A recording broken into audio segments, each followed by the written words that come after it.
o au ku o ka kalonga ma le malo fio mai onga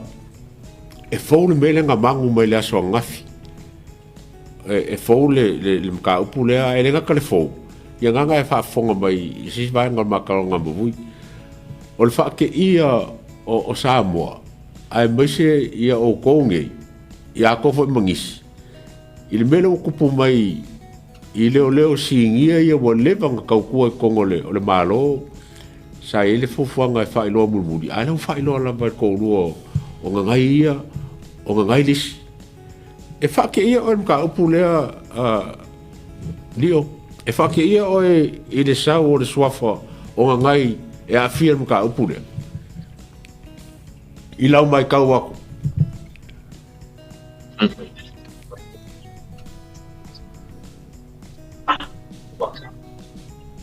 Sina le pe. Le longa koe. Ya. Sina.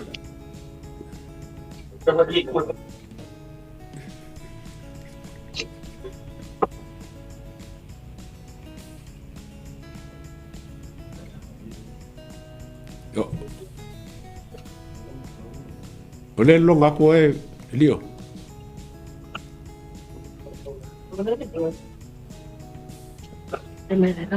Ya, coba pulang ngona mai. Le longa.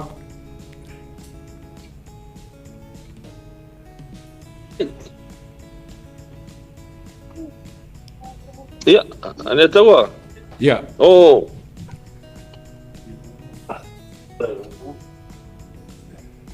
Ya, faf time mole, faf sili. Oh, po kilia mai le. Ya, le kilia. Ya, faf time mole. Mol tulanga le. Ole faf sili. Ya, ole tulanga lo vai ole sa upul nei. Le ataua male, vai ane fa fonga foi le. Pa ia man mamalu maulunga so tatu tunu. Ya ya i lava le tatonunga. Ia ele i pate ia telefoi ia lo nei tangata i le tulanga o le meu alia e mai po tulanga o ta upo tulai mai. Ona o le tulanga foi mea ele fou le nei mea i tono tanga luenga li atawa. Ele fou le tulanga lea ua afiai ia se tasi foi o leo si nia i tono tanga luenga. Sisila ia iso tato tunu i le anga i mainga o swainga foi ia malo malo le sa mari liwa inisio o ri leo yo swainga ia sa fatino i tulole ta ua swafa o le fio anga le fale atiu ia manisio swainga ia na pa manua lia i leo i luma mai awa anga ia tu i ala tu swainga wale lea foi tulanga leo fatamba ia o ati na e po tonga marijuana ia o mafu anga tonu lava lea o mafu anga tonu lava lea na lai on ia e mai fa fita uli nei ma li wai ma fa manu li ai ni sio malu mano o no tulanga leo le liki le information i leo e liki tu lava tonu mtanga luenga a ta pena ia leo e sa uniso spainga le ana mafu ai on mari li unisio le winga la famtalanga ele fo le tulanga le ai fa fetai ile tulai mai o le fionga foi le pare mia po mi sta tanga luenga ia mas foi o leo lo avea ma a komisina le tu mau acting police commissioner o ma fai ona fai loa mai ila toia o lo liki ai tua information ia nei ia ma au spainga ni leo au ta pena leo ma fai ona fai loa mai lumo le tunu ia ma fatino lo au lapper tu la fon tulanga foi le fatino lo tulanga e tawon fatino e pe on fa malo lo le tu mawai le sinia ai fatino le susuenga Wa on mafuanga o le winga o whaafitai e le whiunga pandemia, ma sipo o le whiunga li ataua apa musanga Samuelu. O lo tūlai mai teimine. O nei pia ona utau, e le fau tūlanga lea. Ai, sa tutupu o swainga ia, a o mea na tupu. E le ima fai, e la tau sa avea ma minsta o leo i lea vai tau. Ia, ma i la tau sa tūlai mai tō whinga komsino leo mai la tau sa i tonu o pūlenga. Ona o la tau au mai i luma, pe wha wau suenga.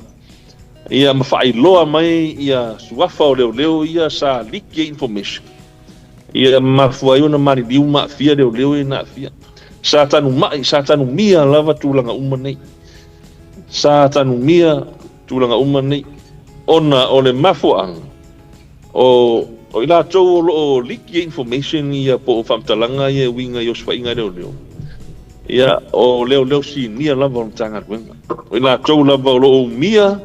ia tūlanga maurulunga. Ia pera o fai tuspa o pe o le rank ia po le tūlanga leo ia le sunga ia vani leo tu lo foi le swafa ile ko ka nga kia de usil pia sa mo. O lo fa fkai nga. Fkai foi le ne fionga ia li ataua ia mese lava ne fionga le pan mia le ka ko ke mon mawinga i saunoanga le tai o ma lo min ska foi leo. Ile ko nga kia se au mai luma. Au mai luma ila kong e sila na ku ia ila kong. Pe o le winga na li atau sa fam talang. Ele fou tūlanga le ai whawhikai ku lai mei le whātua le atua sa mou atas. Ua mawhai o whakingo mea transparency. Wa meo le whakingo o le kulafongo. Ele whailo ngā lava po ai mai a mea o le leo singia le wa afia. Wa mea le sa kupu. Ngā likia information laku susuenga leo singia. Ia anga i mai loi la ko sa ming ska ma kai ia pinga ma loi nga vai kai mi mai sa kai ia ka nga duenga. Ia mai loi ia ma moi fu le ma kwa fu fi le mai ko ngi ilunga man fara li man fara senga ka kangu le. Ia vangi fa fonga sa mo ia li lunga. A o le ma sa ko le ma soe manun ma loi yoswa inga nga. Pe le kulanga na li atau a makai sa fa langa le kulanga le o le faki ia. A whaila whake ia o ngai kaimire atau. Pau al kulanga o whake ia. O ngā ore leo singia le awhia mai. Sa mamau i mangak, sa lino i o mangak. Ia, o le leo singia lea o lo awhia ngai. O ia kongu lea lewa, le ngā liki information, ne whawhekai lea kua o le koe oki o se kulong, o le ai o se leo koe oki o swainga lea. Wa o le pei o sa ngol min ska, le fiol min ska o leo. Paua o le afianga o men. O le lama ki o soifua ma le olo ngai leo. E wakuro swainga. O la o ka penga mai ka ngaka le la kuro swainga. Wa uma o nga bidi leo. Wa ai leo ia la. Ya o afianga la ngar men. Ele ngaka o le ale mitsi le take. O le a lakro swainga wa bese. Wa malege mau aku ngi aisa ia pongi mea uma fanga kupe o mo mea whakingo e ulu ala aisa wa e lakro swainga wale se mea wa abe ese wa nganga ma abe ese wale mwhainga maua leo ele ngaka la nele maua mayo ngi mea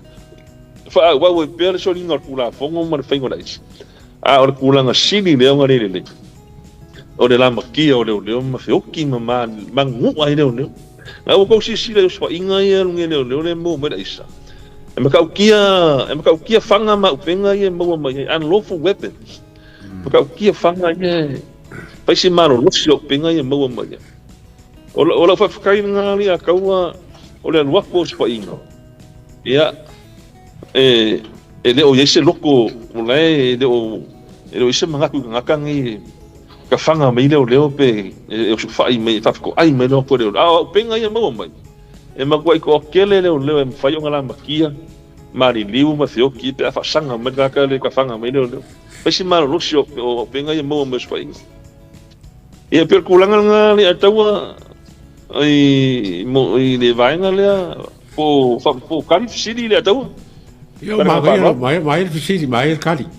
ole si foi lea lio a fa pena la no so fa inga le la so fa inga o ai o kongo mkanga lo ngale lo kongo lo fa inga le la wa o lo ke lo es el tipame le ye na nai o la le para ngai lo so fa inga wa le ngai lo inga le lo so fa inga o la lo nga fianga e sanga role e play los fa inga le wa le ngai lo le lo so fa inga il tipame le ngai ya tawa ole department for division ne ye ngai la vai nga kongwa le ro ka le arm squad le por vai nga foi le fa pe nga inga en sa ngo ka kuming ska le wa pasia ma fa kanga le fa pe nga inga le ya la ko swa inga vai nga kongwa le po frontliners ya le ola koula ia o vaenga le ka ole o ka ese mera ka ole TOS technical operations squad fa pu TOS ia ole ngoanga sa fa ngoa ile le fa ngoa ka ku vaenga le ia ka wi ole amia le le ka wa ia nga wi ole amia le pa fa ngo fi ole amira le ole vaenga le ma le fiong kom singa ia o la ko mo ka ngo inga los fa inga de la paua yo ka ngaka la ki lo los fa inga nga orga fiong al kom singa ia mar pulenga ia mar ka ko amira le ka ko amira le la vea ilenga lu ele fiong nga ngai ia man la ko la le mo la ko ka ngo mal kom singa ia or ka ko fa inga le la i fa le ki o le fale le vale le ko fia ka ngaka ia bla bla bla ia ka ko ka vale ko vo lima ka vale ka ko arm squad se furu ka ko amire la o ia man ko la ka mire ele ai ma te leo ilalo e lo le plan le nga ole fiong al kom singa ma ia ai pe ole ngola kala fu le ia ole ti te o ke fu le la ngai ole fa fu ngam ai sai ka ngwan ai nga mas fa pu fa penga o e makua e obvious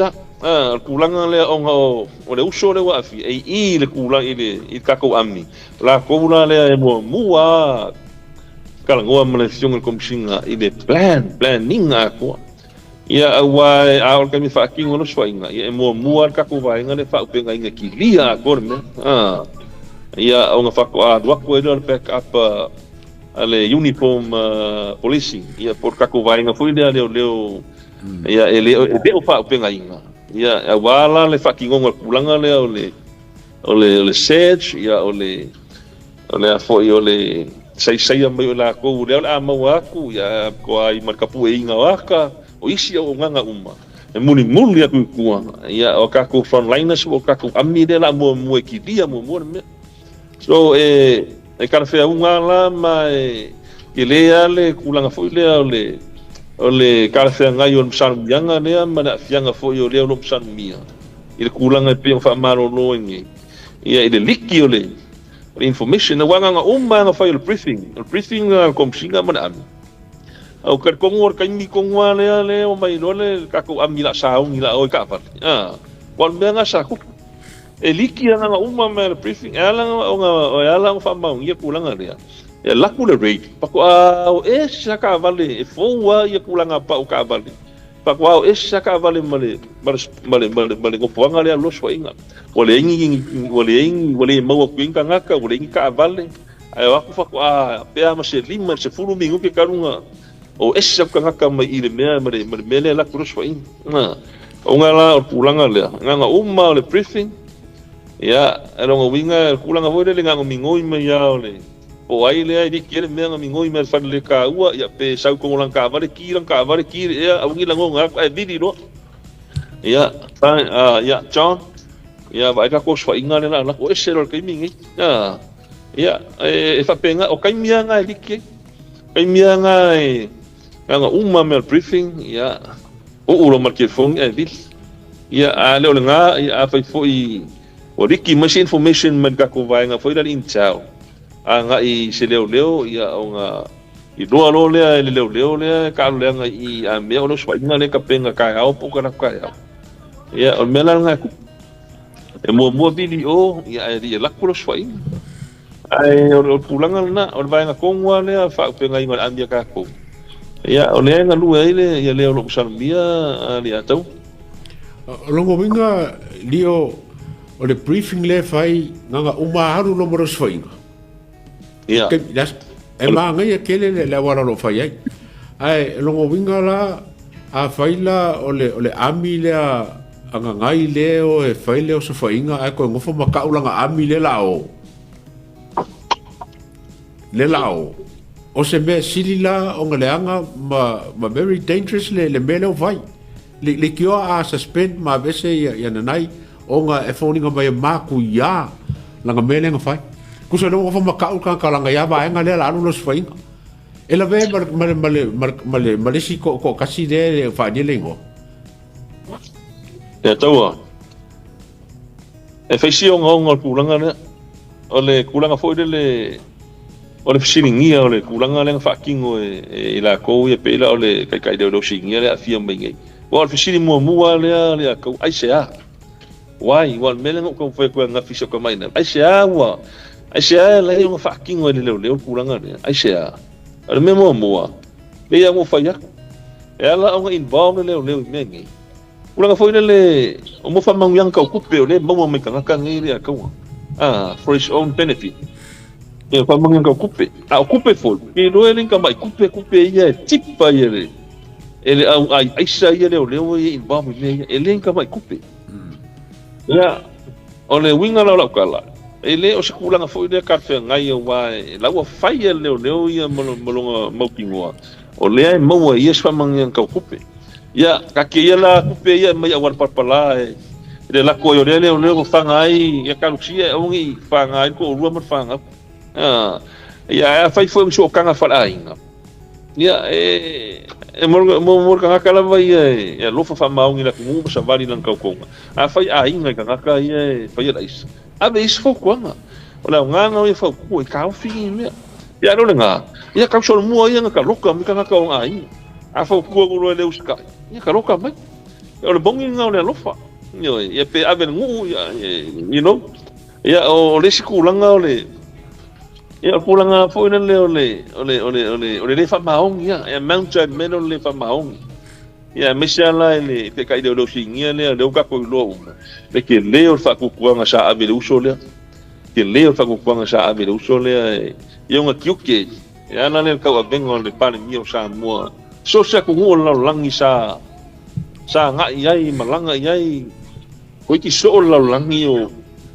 fai malanga ai ia le uso I kulanga o malanga fa mano pe kulanga maku I e ofo o loko pe alu susuenga ngai a ka wa fa maungia kulanga uma ko le kulanga foi dos kangaka ele trust o puana fa mafon medo le trust le pa ko kwanga wa alu ia kulanga susuenga lo fa kingo le atawa ai sawe lava mo mbawe fa maungi o longo winga o la refer lo ile o la ile court no la fa ilo mo lianga amount anga ile me o corruption o longo winga ya o la umaro I susuenga ya abele mo lia kula I kai fa msingonga I mo lianga o le foi o le corrupt ya por involve me ka corruption si kulanga lo fa kingo ai por alma fuanga me ka kupe ia kulanga fa penga ia ole kua paka kua o kong umanga ole ka upungi ole me sili nga le manguia ile atu o se paka kai ngale anga kele mo mano ele o se paka kai ngale le mo leo ali im kai kai mano o lo I lalo o lo fi ngau mai nga ilunga ia waso la ko rumanga I manguia ko ngkanga ben o se paka kai ngale anga kele ni kulanga le atu pe ole kulanga nga pa wale atu wala ka sanga mala ka kanu ia ba pe fu ia fengi isko file ina fiunga mingska ia me foi ole fiunga ia le ka o lo kula I mai o se kom singa le ku mangi kan mangia pe a mai se au su mai kua outsiders mai se komisi su foi le mai kanga wengan malo e misala I le official lawyer sili ia po le salvaenga foi le ombudsman le official sulfainga ma ia ai mai ia vaenga ngai fakingo susuenga ai awangi ko fakingo ai leo I ko professional standing unit langa ia kairo yai le fa ia iro ko unga ole mi ko una ia marcar con winga ko susuenga ma le marupuipui o me uma ia o le o mai o sa su e leo ngi leo ia me sala I le official lawyer sili ia po I le official leo sulfaina la ko fucking o susuenga ia inga ia mo kingoa ia o le ale ai se kulanga e fare con me susuenga le fucking inga ia lua foi susuenga ia ai e mo ka ko wak ia wa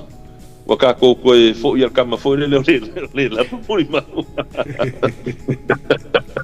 pa unga sfo kuanga mor ko te unga ki dio ka upu ngi le ka ma kulanga fo le inga ia mo kingoa le kar con winga upu le kar con winga susuenga o le au mai se su e le ngi leo ia ela ko ke su ma fucking susuenga ka upu ngi o kulanga nga le ataua e ke le afianga foi le kula I me ngim ka upu le uso ia ako sila I le sunga I le uso lo msano mia ia ko ki so la langi o ka milo malesa ke palmia e mo lunga yo le ai sa kirkiro em kanga luenga I le lo msano mia mo lunga yo sila la ku ngi fika mari me se yo ku I fa fo sa fa fio ia pe ia foi un kakova ai ka yo malo kel ele filia mai kanga luenga leo foi you know o so se leo ai le fa ele ka yo malo o le number 1 o le best bodyguard de ave ia so once ala malanga ko ka kupan mi kai mi foi o muni van I fiking I usila uskadi po fe ala ku sa fio sa fa pi ia ngaki kilomano leo ku ngan leo ku mal sa fa pi kasia le aila ole kama leo mai matpan mi des kama raka ngaka leo mai matpan mi o ngongon ngumela kasira sa mo le ingi ole best ole ala po on ya lilo mangako ngai leo e ke le pare ko e ke le pare ko le sa mo e ke le venga le sa mo ya con ala po sa mo le sa fe wa imane lo maku lo mi ngala kala kalo sia ki lo pora minga fai ngi kama ngi me kalo sia fai nga fa kingo e kai mi le fe wa imane sa fa pi o we mo fa lo e ma ko mo fa lo ko I le aria e me ngi me au le ma u me ngai am kira ka ko foi le ka we lo se me fa ko fai ngi ir kala foi le e fiu nga ka mai mo I mai e kara foi le e fei fa ya mo ne ka we mo ka la nga ko inga ya so io sa mo sola ku lo inga ya mi le nga e pore sa nga ka la pe sola mi le nga o sa wa sola mi le nga sola ku lo inga mi le ola le a fai wo le nga fai ngi me ku ka nga ruenga wa ve ma leo si kiaro kulanga saking a fai one sa e fai fa lilo ngi me o lo sila ma kai ia ka ko ka pausile la I lo le fa maongi lau ka konga sa e ka ko I lunga al kuspa ia le taua pa uno nga ruenga e kuro ni mal kuspa ia ka ko o le leo pule fai pule, fa masingo, pale mia. Pa I mkanga nguenga umana malo. Peo ia peo ka inga ia mkanga nguenga kupe, fa ya onga. Ia o I sima mkanga nguenga. Nga ole leo ngal pa ule mkanga nguenga fa ka ko man leo fa ko maka yo kiuke manko.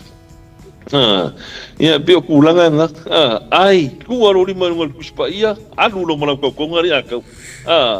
I Leo Patamalama to swear that I will well and truly serve the independent state of Samoa, the Ministry of Police. If I agree, I can open it. If I will make without favor or affection. malice, or ill will, until I am legally discharged, that I will see and cause the peace of the independent state of Samoa to be kept and preserved, that I will prevent to the best of my power all offenses against the same. And that's why I continue to hold office. I will, to the best of my skill and knowledge, discharge all the duties thereof faithfully, according to the law. So help me God. Makaukia. Makaukia. Makaukia dia kau upur kau konga fa de le ke di upur ko nginga. Be kulangan ngai langonga ya le ofo loko i le ali ya me me. Marka ngaka le wo psalmi o soni. Wo o longo winga le akau. O le ngo la ulo ka mang pa i me ngi. A kong a mo sa mo ko kanga buen. Ya ke le ale le ba ai mamau in ka upun ngi ya ila ko saku la i mai sa mi de kingo ma leo lo sa mia ke le am sa mianga le ko ya ilo ko ngai ke le ang ke le ngi me lo ka kango ka kau ngala langa mai kau ngala langa ma ka eli mai bunga le ka wa ola fa kai le ka wa le fionga le il par bia mi ska re ale atu ya emang ko foi le kele o faikio nga mua faikio le foi sociologia ile kula i meio le fionga ile laure mare ko ave mix kaure ya malau faikio yo lau fai news ya ka ko media ma ko ai ke kula i meio le fionga le par mi ave mix kaure asa ta fama no si awale nga ngore ko i laure mare ko awang i fa vai oi polo mo ku maka ngaka ngi fai ula i pe oi ka aben kanga le ngore le wa maka kali mai dia ka le wa maka pingi kali mai me sa ngau le ka ku par mi ave ia mi ska de se yung nga in me anga fa pengi lai fai kionga ia ale sociologia mai la kongia i par mi ke wa fai vai i par mi pakula fo im kanga luenga le sesi mingi ska olonga winga ona le mafai fa kingo me ngai male mau mai aisa ia mai la ko ia ko ke ka loka mai Lio ole bele ko mai ka wa e fai fo la ko fa nganga le aisa ma fa ka le aisa mo la kupe ai fo ka ka le fa ka le aisa awa ke le kupe mo me e ka fa pe ngale ke le ko ngam kanga le o le fa nganga le aisa ke ring fa nga kupe mo mai aisa le atau e sila ia ka ngaka ka loka mai o fa finge ka maroloa o ka maiki o kupulanga e sila le ka ngaka perkulanga nga afa pe wa ule kai ka ia se mako kengi ai aisa o ma faingo fa nga ke le ka wani ka mai kupe ma we mengi le ka le on ka mai kupe ma mengi e ma faingo fa nga ingar ma lo sur kupe le fa ka pungi ku lo fa ka pungi mai ko ka fa nga ka lo ai o mai o mga ku paulo la ki nga e ku ka ku fat parang ka ku feo ai for rich o mai le la pen ka ko de mo ka fai ko mai ku kuila le wa makal ngo mapai le la o fia mai ai sengi samo ya ai mo mi ses le la o si ro lima o le la ka lua ki samo ya ku le ka ko ai sa le la mai ya le la awala mai i le official kiu ke ya le ka wa ya o mela nga ile ka wala ne master i la ngal mela nga tipe ya kamai ko ngui o fa fo mai la yo ma wa inga maka ka ia la rana sia la e ma ko maka kia ria ka wan pingi kan me e poko ka ngaka de to e poko po ya ka mai fo la au truck dealer si e fai de me e fa ngaka e lo ki do e ma ko ai ko singa mero kupe mission ma lo singa kupe ria ka wele ngaka fo e kua ro finga wenga maka ka fui di lengi ya onga o kong o official malo ma kanga luengan malo ya leo pe ang kupu mai ngi leo ya malo singa kupe le mo mai ngi ya ka ma ya ilo ka ko ngori ya ka wa ele o la yai si malo kurowa ele afia makangi spam kalang o la yai si malo ulo uma ya ka wa kanong kulai me ka fainga malo ia pe wa mo workshop po sa upikian kanga renga pe sa ka fe ngai de ka ka le o sui pu lenga ku lai mane finga ya le ka usa mo lo sa wale ai la ko ia pe sa ka mi kai mi wa makua i ma e wal kala ngo me de musu mai ne no musu ma le fo wa lo mai la ko ia ale o ke skala ya ka ai Oleh ia la ko ia le ngaka I ko rua le wa fai lo mai. Ia le sunga le kai lo singa Malaysia le I fai lo amat kami. Ai lo ko oleh ia la ko kami mo mia le mo mia fu se. Sei la ale ni aka wa sei. Wa sei min pongaki ko I sambar pala le ko ai dia di san. Ia ka wa malinga fa lo la ko ngi le vai mangua le ang ngai ka nuenga ma foi ka vale ai ka ngan ia male man wo sa mo male man wo suka ko kungu or po lenga la male ini ka wa o ka ko walong fanga o suka ko kungu wo fanga wa onga o ma ko ka kia la no la isa le ai ko ia ai fa pe ngase la ngonga ni ngi pe fa sini la ufionga le fonga ka ko kalam ya lio ole mkanga luenga le squad le pon ka luenga le ambie leo o ke longa ai sili leo ka le ngai momo o sili lo le ngai momo ai le waku ia ina nai foringa mai wole pa kere ngai le ka nga lenga le ale fa ko ma singa ka ngai nai ai fa aku bele ia onga pulanga o ke o fika o ke le swa fonga i do e ko lo pulo le ile fionga I por ko fa ya ka woni kai mi le lo ke le foi le lango sua ka ko miskama le pandemia wa fa ki ngol pulang ako ai foi mangisio kamari I sama ko ngaru lue le sai ku man kanga luenga le saka u de fiong pandemia le wo ko ngaru lue te mingi de ka ko operation le alo de laisa ale amilia ka ko vai ngale wa pe yo I la va fa menga ko le mol protection pu ngol le ka ko so sa ingi so kamari isa ngaru ai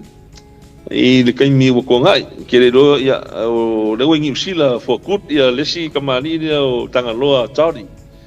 kasi nga o kamari isa kai ka ia ka ko ami dia ya o kai mi ngai ya o ke langonga le ko se ya ku ya nai nga ua ko fo I menga ngai wo umba wa ki ke fa fea o fa parika di parmia le la ko se me lo I va in ka ko ami dia ya le la o se me lo ai mau lo de me lo ai mau ora winga la kala ya inga kamari ma ye foi inga kamari o lo ye kai minge I ka ko ami dia ya kan ko lo ya ye trust lo po ale ka wa pe ya ka wo trust wa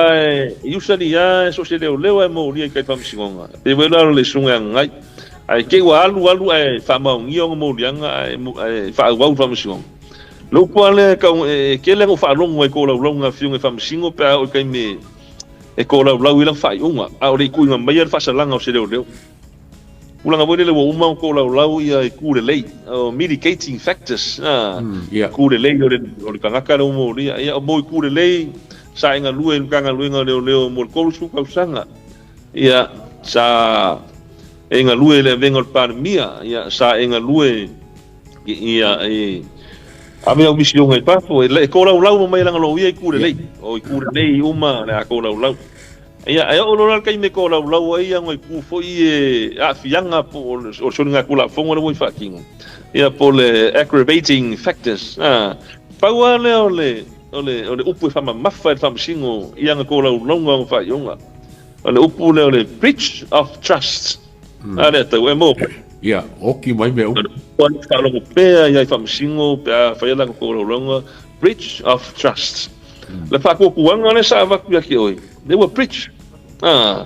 ke leo fa ku kwanga mkanga luenga mingska pa le mia man malo Samoa sa ku waku e ke va ai fa kainga e ke va ai le amni na le mo puinga le au le wa e le manga ia au le wa e soli pala yo vai me la le ia o angi o ku le nei mangi me o ko lau me lo ia mo fa kainga ia e pangale ia le upane fa mafo le breach of trust ia fa be mo fa msingo ia a fa iba ma singa le mo le pasalanga fa pui mo rianga le ia ka ia kalau ia mo fa me lo ia o e ko su ka usanga la service ia le la ko ese ma singa kas e mo dia ka ia mo beskulanga le o e nesa e fa ia pa le mi se ga ia ese ma singa kas ia o lo yo ingal mo rianga in kan mo mua ia ese ma singa kas ko lu ma singa ia ese mana ta ia fa na iba ia ma singa mo rianga fa pui i fa salanga mo rianga ko le ongo ia o te tuina tu le ono ma singa le te anga i te a onga i o kulisi ta ai ole